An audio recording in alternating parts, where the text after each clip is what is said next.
මෛත්‍රී බුදුන් ලොව පහළ වෙනතුරු බලා සිටින අවිච්ඡිය නඩු කියන්නට මෙතේ බුදුන් බුදුවනතුරු බලා සිටින අවිච්ඡියාගේ කතාව තමයි අද දවසේ ලෝකයෝ විත් සුබේ YouTube channel එකෙන් මේ දිගහරින්නේ. අතීතයේ මොනරා කියන්නේ අවලස්සන සතෙක්. ඊට අලංකාර පක්ෂියෙක් වූ අවිච්ඡියාගේ ඇඳුමට ආස කරන මොනරා උත්සවයකට යෑමට කියා මේ ඇඳුම ඉල්ලගෙන තිබෙනවා.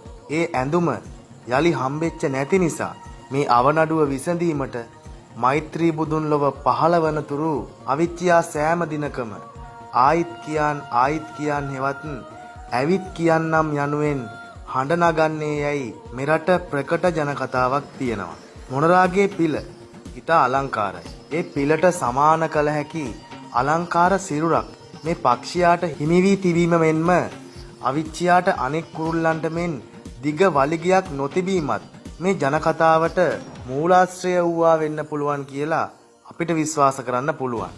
අතීතයේදී අවිච්ඡියා අයිත්තා යනුවෙන්ද හඳුන්වා තිබෙනවා. අවිච්ඡියා කියන්නේ නිහැරි කුරුල්ලෙක්.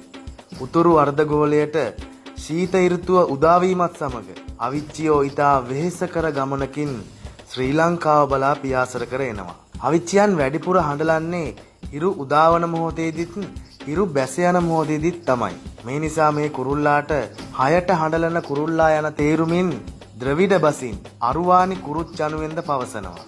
ඉංග්‍රීසි බසින් ඉන්දියන් පිට්ටා ලෙසත් මේ පක්ෂියා හඳුන්වනවා. කොළ පාට, නිල් පැහැය, කළු, සුදු, කහ, දුඹුරු, රතු පැහැයොන් යුතු පිහාටු සහිත අවිච්ඡියා සාමාන්‍යයෙන් මයිනෙකුගේ සිරුරේ හැඩයට සමාන හිමිකම් කියනවා. මේ පක්ෂියා ලංකාවේ වැසියන් අතර ඉතාමත් ජනප්‍රියයි. ඒ අවිච්ඡියා විටින් විට නගන ශබ්දය හේතුවෙන් තමයි. ඉතින් මේ පක්ෂියා අප්‍රේල් මැයි මාසවලදී තමයි සිය මවුරට බලා නැවත පියාසර කර යන්නේ. නැවතත් ජූලි සිට අගෝස්තු දක්වා ලංකාව බලා මේ අලංකාර පක්ෂියා පියාසර කරනවා. ඉතින් මෙවැනි අලුත් තොරතුරු ඔයාලා දැන ගැනීමට අවශ්‍ය නම් ලෝකයෝ විත් සුබේ YouTube channel එක subscribe කරලා තියාගන්න අමතක කරන්න එපා.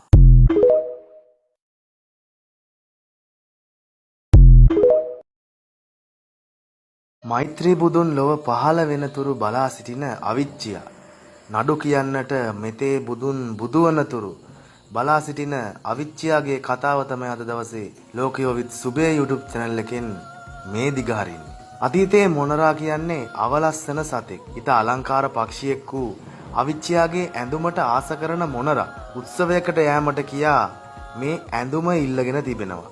ඒ ඇඳුම යලි හම්බෙච්ච නැති නිසා